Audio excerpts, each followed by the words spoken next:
ইতিহাস ঘাটলে দেখা যায় অনেক শাসকই অন্যের জন্য ফাঁদে ফাঁদে নিজেরাই পড়েছেন। ইতিহাসের বাঁকে বাঁকে অনেক শিকারীকেই শিকার হতে দেখা গেছে। ঠিক এমন পরিস্থিতির মুখোমুখি হয়েছেন গুজরাটের কসাই নামে পরিচিত নরেন্দ্র মোদী। দিল্লি থেকে কলকাতা পর্যন্ত প্রতিধ্বনিত হচ্ছে মোদীর এক আত্মঘাতী সিদ্ধান্তের পরিণতি।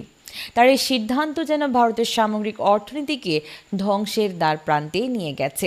সর্বত্র অস্থিরতা, কোথাও নেই শান্তির ছিটেফোঁটা। যুদ্ধ যে শুধু ধ্বংস ডেকে আনে তা এবার সম্ভবত হাড়ে হাড়ে টের পাচ্ছেন মুসলিম বিদ্বেষী হিসেবে পরিচিত এই মোদী। গত মাসে ঘটে যাওয়া কাশ্মীর হামলার পর পাকিস্তানকে প্রমাণ ছাড়াই দায়ী করে কথিত প্রতিশোধের নামে ভারতের মুসলিম জনগণের উপর শুরু হয় হামলা। মোদী সরকারের বাহিনী যে অপারেশন সিঁদুর চালায় তার পরিণতি ছিল মারাত্মক। এখন পর্যন্ত সেই ধাক্কা সামলে উঠতে পারেনি মোদীর প্রশাসন। এর মধ্যেই প্রতিবেশী দেশগুলোর সাথে ভারতের সম্পর্ক আরও অবনতি হয়েছে। কেবল পাকিস্তান নয়, আশেপাশের কোনো দেশও এখন ভারতের ঘনিষ্ঠ নয়। সীমান্তে প্রায় উত্তেজনা দেখা দিচ্ছে। মোদী সরকারের পুরনো বিতর্কপ্রিয় আচরণ যেন এখন বুমেরাং হয়ে ফিরে আসছে। পাকিস্তানের বিরুদ্ধে বীরত্ব দেখাতে গিয়ে চরম বিপর্যয়ের মুখে পড়ে ভারতীয় বাহিনী। হামলার প্রথম দিনেই হারাতে হয়েছে অন্তত 6টি অত্যাধুনিক যুদ্ধবিমান, যার মধ্যে ছিল ফ্রান্সের রাফাল যুদ্ধবিমানও। পাল্টা হামলায় পাকিস্তানের জবাব এবং তার প্রভাব ভারতের অর্থনীতিকে ধ্বংসের মুখে ঠেলে দিয়েছে।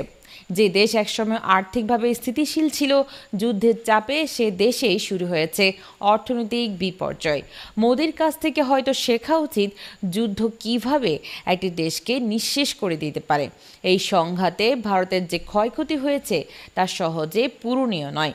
সবচেয়ে জনপ্রিয় ক্রিকেট টুর্নামেন্ট আইপিএলও এই পরিস্থিতির শিকার হয়। কিছু সময় বন্ধ থাকার পর মাঠে ফিরলেও আগের সে উন্মাদনা আর নেই। বহু বিদেশি ক্রিকেটার এবার অংশ নেননি, যার ফলে টুর্নামেন্টে আর্থিক ক্ষতির মুখে পড়েছে ভারত। এক হিসেবে দেখা গেছে আইপিএলে বন্ধ থাকায় এবং দর্শক হারানোর কারণে প্রতিদিন গড়ে প্রায় 130 কোটি টাকার ক্ষতি হয়েছে। মোট ক্ষতির পরিমাণ দাঁড়িয়েছে প্রায় 100 বিলিয়ন মার্কিন ডলার, যা বাংলাদেশি টাকায় প্রায় 12.5 কোটি টাকা। শুধু টাকা নয়, ভারত হারিয়েছে বড় বড় বিদেশি বিনিয়োগকারী, রেমিট্যান্সের উৎস এবং খ্যাতিমান তারকাদের। অনেকেই দেশ ছেড়ে অন্যত্র চলে গেছেন।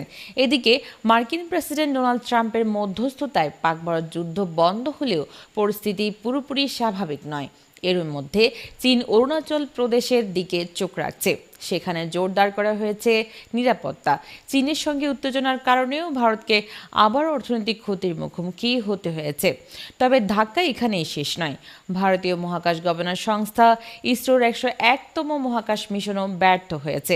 শ্রীহরিকোটা থেকে উৎক্ষেপণের পর পিএসএলভি রকেটের ত্রুটির কারণে পৃথিবী পর্যবেক্ষণ স্যাটেলাইট EOS-09 নির্ধারিত কক্ষপথে পৌঁছাতে ব্যর্থ হয়। এর ফলে আরও আর্থিক ক্ষতির সম্মুখীন হয় ভারত।